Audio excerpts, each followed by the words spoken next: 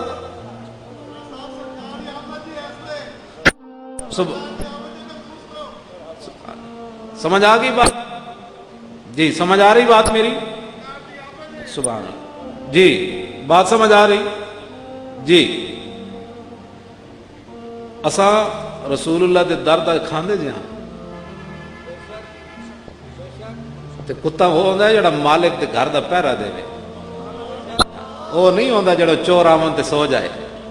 اب تو نہ رو کہ غنی کی عادت سگ بگڑ گئی, پہلے ہی میرے کریم لقمہ تر کھلائے کیوں. اے مولانا محمد علی صاحب دی ہے سارا کچھ روحانیت, وہ جڑے باہروں نعرے لا رہے ہیں انہاں دی باتاں, اور جڑے تسی انہاں دے ساتھی ہو, اور واقعہ تانی روحانی محفل ہے, اس میں ایسی کوئی جی بات یہ ہے کہ امتی ہو کر اس کو پریشانی ہو حضور کی شان کی اور اس کو سمجھ ہی نہ آئے, اور وہ جناب کسی اور دھیان میں بیٹھا ہو, تو ہمارا اس سے غرض نہیں ہے. میں تو اس سے خطاب ہی نہیں کرتا جو نمبر 2 قسم کا بندہ ہو اور جناب ہر طرف چل جاتا ہو. جو ہوتا ہے حضور کا غلام, اس کے سامنے کوئی بھی آ جائے انہیں کہا چھوڑ پرے, مر ہی جاؤں جو اس در سے جاؤں 2 قدم. حضرت زید بن حارثہ کو چچا اور بھائی لینے کے لیے آئے, جو واپس چلو تمہارے باپ بھی ہے ماں بھی ہے. انہوں نے کہا نہیں, مر ہی جاؤں جو اس در سے جاؤں 2 قدم, کیا بچے بیمار غم قرب مسیحا چھوڑ کر. انہوں نے کہا در رسول نہیں چھوڑا جاتا. 1,24,000 صحابہ وچوں اللہ نے پھر نام ہی حضرت زید دا قرآن وچ رکھیا. فرمایا تو در نہیں چھوڑیا, ماں پیو نو چھڈے اسی قیامت تک قرآن دی تلاوت تیرا نام بنا دیتا ہے. کی محمد سے وفا تو نے تو ہم تیرے ہیں, یہ جہاں چیز ہے کیا لوح و قلم تیرے. حضور نال وفا کر کے تے ویکھیا. 10 سالہ بچے حضرت طلحہ بن برا, 10 سالہ. ہمارے 10 سالہ بچوں کو کلمہ بھی نہیں آتا. کیوں نہیں آتا؟ کہ گھر سے ہے, بیٹے بھی تو ایسی ہیں. 10 سالہ بچے, یا ایک روایت میں 12 سال, حضور کی بارگاہ میں آئے اور حضور کے ہاتھ پاؤں چومے. 10 سالہ بچے نے, ظاہر ہے ماں باپ نے تربیت کی ہے تو چومے ہے نا. ماں باپ نے گھر کبھی بتایا ہی نہیں بچوں کو, تو بچوں کو چاروں کا کیا قصور ہے. 10 سالہ بچے نے حضور کے ہاتھ اور پاؤں چومے. نبی علیہ السلام نے فرمایا کیوں چومے؟ کہا جی مجھے آپ سے بڑا پیار ہے. حضور نے فرمایا پیار ہے؟ کہا جی. فرمایا فذهب اقتل اباک, فرمایا جاؤ اور جا کر اپنے باپ کو قتل کر دو. 10 سالہ بچہ پاؤں ہاتھ چوم کر اس کو آگے صلہ کیا مل رہا ہے, جاؤ باپ کو قتل کر دو. اب تو آپ کو اور مجھے پریشان نہیں ہونا چاہیے, محب جانے یا محبوب جانے. آگے دیکھیں پھر کیا ہوتا ہے. وہ میں نے اس لیے ان کو پڑھائی تھی نعت دوبارہ کہ ملتا ہے کیا کیا ایک بار مدینے میں جا کے دیکھ. کرتے ہیں مالا مال ذرا, تو آیا نہ درتے کیوں بد نصیبہ, ہزارہ رنگاں وچ رنگیں دے محمد, تو آتے سے. حضرت طلحہ بن برا, صحابہ کہتے ہیں انہوں نے چھلانگ لگائی اور تلوار لے کر دوڑ پڑے. کہا جی یہ تو کام ہی کوئی نہیں باپ کو مارنا. ایسے دوڑے, جب آگے گئے تو حضور نے بلا لیا، فرمایا واپس آ جاؤ، میں باپوں کو مروانے کے لیے تو نہیں نہ آیا، میں تو ان کی عزت بتانے کے لیے آیا ہوں۔ ملتا ہے کیا کیا اب دیکھیں گا۔ کچھ دنوں کے بعد وہ چھوٹے بچے بیمار ہو گئے، چھوٹے بچے، نبی علیہ السلام ان کے گھر صبح جا رہے ہیں شام جا رہے ہیں، صبح جا رہے ہیں شام جا رہے ہیں، ان کی تیمارداری کرتے ہیں، فرماتے ہیں طلحہ سناؤ طبیعت کا کیا حال ہے؟ صبح جا رہے ہیں شام جا رہے ہیں۔ تو اعلیٰ حضرت فرماتے ہیں حضرت طلحہ نے یہ دعا کی کہ جان ہے عشق مصطفیٰ روز فزوں کرے خدا، جس کو ہو درد کا مزہ وہ ناز دوا اٹھائے کیوں۔ حضور کا تیار جس گلی سے گزر جائیں تو حضور صبح شام جا رہے ہیں، کوئی یہ معمولی بات تھوڑی۔ اب جو میں بات اگلی کرنے لگا ہوں نا، یہی مسلمانوں کا جب تک دستور رہا نا، میرے ہاتھ میں تھا جب تک میرے مصطفیٰ کا دامن، میرے پاؤں چومتی تھی یہی گردش زمانہ۔ بھائی چھوڑ دیں یار، وہ معذور ہے، اس کو چھوڑ دیں، اس کو جو کرنے دیں، وہ معذور جو ہو۔ آپ میری طرف توجہ کریں۔ ایک شام امام الانبیاء ان کے گھر گئے تو ان کے ابا جی کو حضور نے فرمایا کہ آج طلحہ کی آخری رات ہے، طلحہ نے فوت ہو جانا ہے، جب یہ فوت ہو جائے نا تو مجھے جنازے کے لیے بلانا ہے، جنازہ میں خود پڑھاؤں گا۔ اس میں بھی راز ہے، وہ یہاں مجمع میں بیان کرنے کا نہیں ہے کہ وہ کیوں دنیا سے چلے گئے، اس میں بھی راز ہے، محدثین نے اس پر بات کی ہے۔ جب حضور علیہ السلام ان کے گھر سے نکلے نا تو حضرت طلحہ نے اپنے باپ کو فرمایا کہ عرض کی کہ ابا جی حضور نے کیا فرمایا ہے؟ نے کہا جی نبی علیہ السلام نے فرمایا طلحہ آج فوت ہو جائے گا تو جنازے کے لیے مجھے بلانا ہے۔ تو حضرت طلحہ نے اپنے ابا جی کو کہا کہ حضور تو فرما گئے جنازے کے لیے بلانا ہے، لیکن جب میں مر جاؤں تو حضور کو بلانا نہیں ہے۔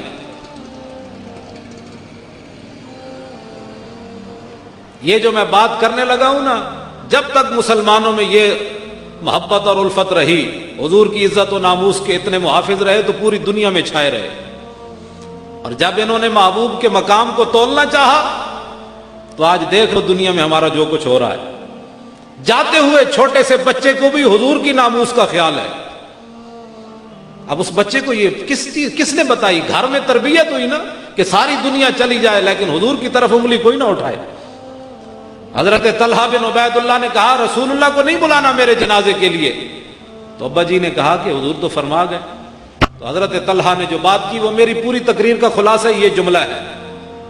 عرض کی ابا جی جب رسول اللہ میرا جنازہ پڑھانے کے لیے آئیں گے نا تو جن گلیوں سے حضور نے گزر کر آنا ہے ان گلیوں میں یہودیوں کے گھر ہیں، یہ نہ ہو کہ حضور رات کی تاریکی میں آئیں کوئی یہودی چھپ کر حضور کو دکھ نہ دے، مجھے حضور کے جنازے کے بغیر دفن کر دینا، قیامت تک حضور کی امتی یہ نہ کہیں طلحہ تیرے جنازے کی وجہ سے حضور کو دکھ پہنچا، تو نہ ہی مرتا۔ یہ میں جملہ نہیں سننا چاہتا، مجھے حضور کے جنازے کے بغیر ہی پڑے بغیر دفن کر دینا۔ مالکوں کا اگر قبولیت ہوئی تو پھر مالک پہنچ آئیں گے صبح،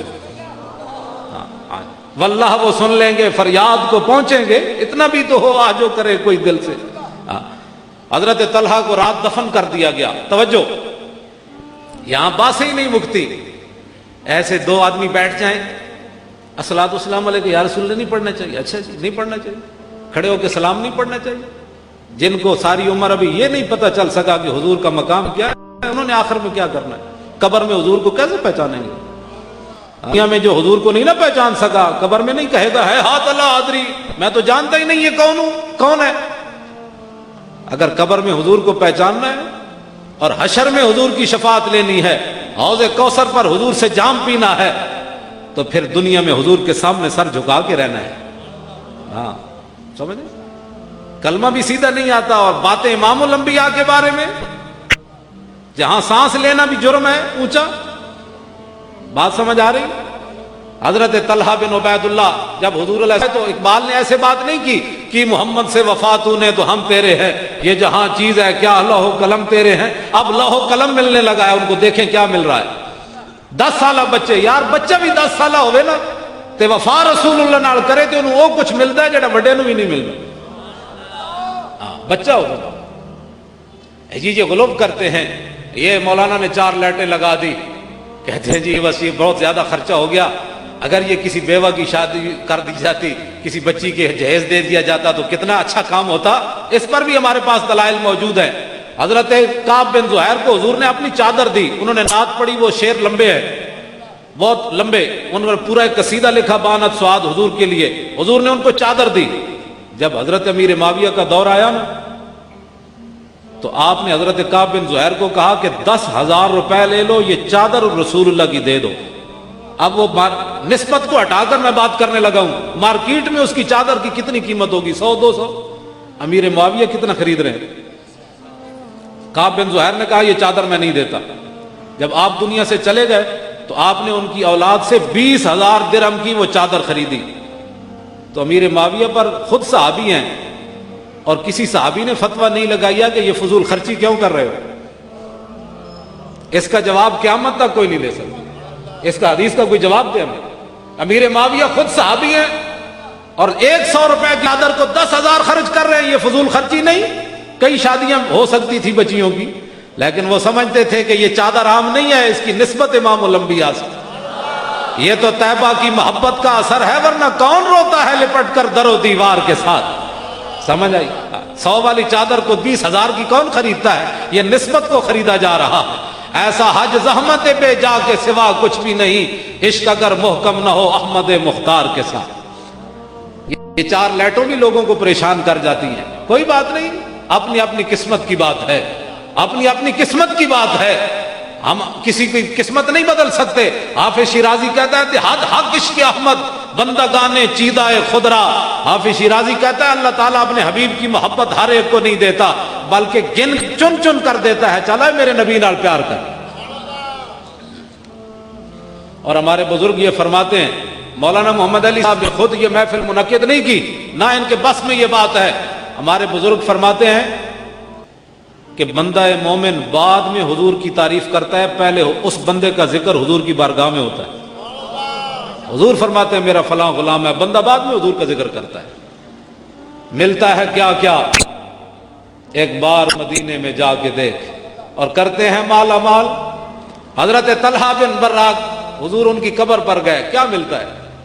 تو صحابہ کے بارے میں منقول ہے، میں نے جو پڑھا ہے علماء سے سنا ہے، اگر کوئی ہمیں اور بتائے گا تو ماننے والے ہیں، ہم تو ماننے والے ہیں، ہمارا تو جھگڑا ہی کوئی نہیں۔ ہم تو کہتے ہیں آؤ حضور کی بار، آؤ انہیں مانا انہیں جانا، نہ رکھا غیر سے کام، للہ الحمد میں دنیا سے مسلمان گیا، آؤ۔ 2 صحابہ کے لیے یہ بات ہے جو روایات میں موجود ہے۔